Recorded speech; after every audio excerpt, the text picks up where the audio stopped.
Hi, it's Alice, and I'm back with a market update for the Victoria Real Estate Board for January 2025. And I'm back with Zozie, my mom's dog. We're babysitting and we're writing an offer, so we're chilling out today. Anyways, let's get into the sales data and we'll look at how things are going and what we can look forward to in the spring market. Let's go. We had 422 sales in the month of January, and that was up 24% versus last year. And also very similar numbers to December, I might add. New listings, we had 1,172 new listings come to the market in January, and that was an increase of 22%. So again, it was really similar to December. And active listings, we had 2,395 active listings on the market at the end of January, and that was an increase of 12% year over year. So nothing crazy, nothing insane, but yeah, I found it very similar to the December sales data. So we're doing a little bit better than 2024 in January. That's the long and short of it. So for single family dwellings in the Victoria core, we had a benchmark home price of $1.287 million, and that was up 2.8% versus last year.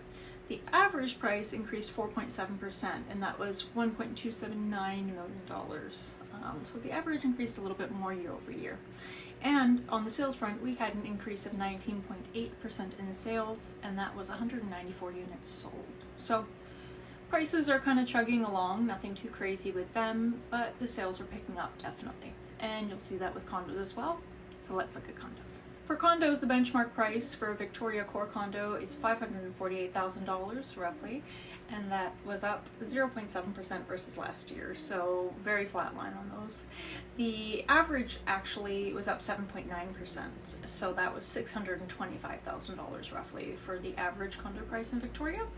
And I think the benchmark prices feel more accurate. I don't know which you go with what's actually happening, but the benchmark pricing feels very in tune with what you see in the market. It just feels like prices are just so stagnant. So that's my judgment. Sales in condos, though, again, are up 30.4%. So houses and condos, they're both increasing in sales. It's just the prices are not skyrocketing. So on January 29th, we had another interest rate announcement, and they reduced the policy rate to 3%. So we're looking at forecasts from BMO, Scotiabank, other institutions. They're all kind of saying the same thing. For example, BMO was saying that they would predict that our interest rates would be around 2.5% by the end of the year if things just went on with status quo. But because the tariffs did come into effect, they're predicting that we'll be at 1.5% by the end of the year. So they'll basically pull out some drastic measures at Bank of Canada to try and prevent us from going into a recession. So I don't know exactly what it's going to be by the end of the year, but we have a rate announcement on March 12th next, and I would bet it's probably going to be reduced again. Just a hunch. I don't know. We'll see. So across Canada, the Canadian Real Estate Association noted that in January, the benchmark composite home prices were down 0.2%. So basically all home prices across Canada were down. The only provinces that are not down are Nova Scotia, New Brunswick, and Newfoundland. So the East Coast is doing good.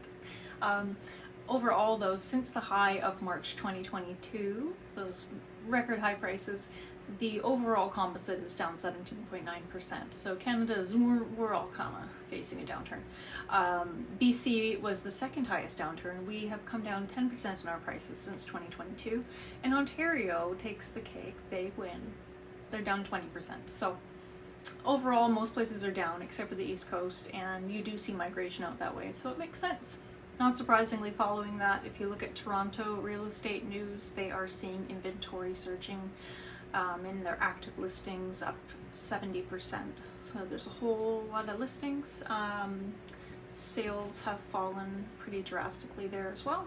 And their pricing surprisingly is up. They were in the negative for quite a while last year, and now they're starting to turn into the green zone. So they're seeing very sub 1% increases, but they're actually in the positive now. But it's an interesting dichotomy that their inventory has surged so high.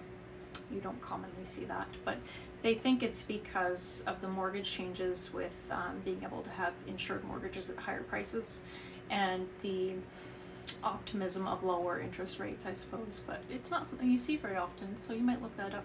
I found it interesting. Now, of course, yes, so it's on everybody's mind, the tariffs. The tariffs! So I'm not going to talk about the tariffs. I don't know what's going to happen. Probably not good. Right? We might go into a recession. Do I think it's going to crash the real estate market? No. You know, the thing is what I see is everybody who's bugging me about viewing things, setting up searches, they're all people who have been sitting for like 3 years waiting to buy a place or move up. So a lot of people who started in condos that have had kids in that time, and they're bursting at the seams and they can't wait. And a lot of those people tend to have jobs that are not in sectors that are super duper affected. So I don't think it's going to deter people in moving where they want to move and buy what they want to buy. Your breath is diabolical. Stop. It's like evil coming out of her mouth. So if I had to guess what's going to happen with the market in the springtime, we'll probably see another interest rate decrease, but I know that I have seen many people canceling a relisting and waiting for the spring, so I think you're going to see a big surge of listings in the springtime. I can feel it in my bones. So I think it'll cancel out more listings, lower rates, probably again the prices. I don't see them surging. I think it's just going to consolidate and chug along, and that the activity will be busy. So yeah, take it for what it's worth.